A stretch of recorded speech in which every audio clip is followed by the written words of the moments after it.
ఒకప్పుడు అయితే డాక్టర్ అనేవాళ్ళు, లేకపోతే యాక్టర్ అనేవాళ్ళు సరదాగానండి. కానీ ఇప్పుడు పరిస్థితి అలా కాదు. డాక్టర్ అవ్వాలంటే చాలా చాలా కాంపిటీషన్ ఉంటుంది.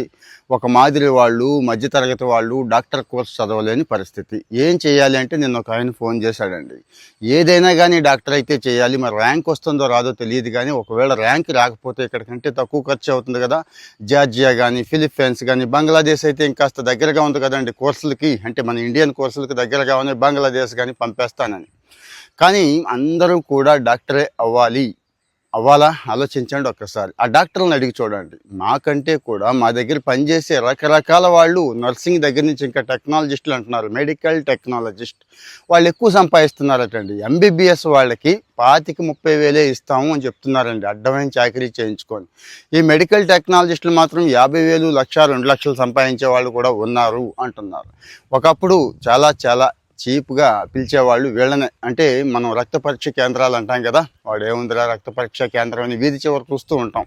మూత్ర పరీక్ష, రక్త పరీక్ష కాదండి, అప్పట్లో అవి మాత్రమే. ఇప్పుడు మెడికల్ టూల్స్ ఎన్నంటే అన్ని వచ్చిందంటే మెడికల్ టెక్నాలజీ బాగా ఇంప్రూవ్ అయిపోయిందండి.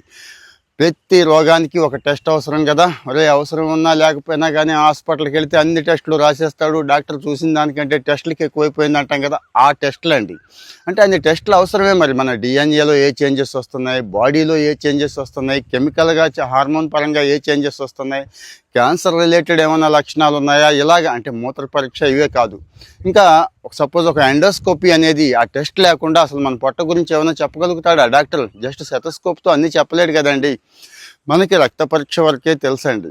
కానీ ఇప్పుడు మెడికల్ టెక్నాలజిస్టులు అంటున్నారు వీళ్ళనే. అదే ఈ టెక్నాలజిస్టులు అంటే ఇప్పుడు అర్థమైపోయింది కదా మీకు. సో ఎంబీబీఎస్ రాని వాళ్ళు, అంటే ఎంబీబీఎస్ నీట్ సీటు కొట్టలేని వాళ్ళకి ఇదో మంచి అవకాశం అండి. అంటే ఎంతసేపు ఈ హాస్పిటల్స్లోనూ ఆ డాక్టర్ల దగ్గరే కదా పనిచేయాలి, ఏముంటాయి పెద్ద జీతాలు అంటారేమో. ఫార్మా కంపెనీల్లో కూడా అద్భుతమైన అవకాశాలు ఈ మెడికల్ టెక్నాలజిస్టులకు ఉంటున్నాయండి. సో మరి మీకు ఆ ఇంట్రెస్ట్ ఉంటే, అంటే కోవిడ్ తర్వాత పరిస్థితి ఎంత చేంజ్ అయిందో తెలుసు కదా.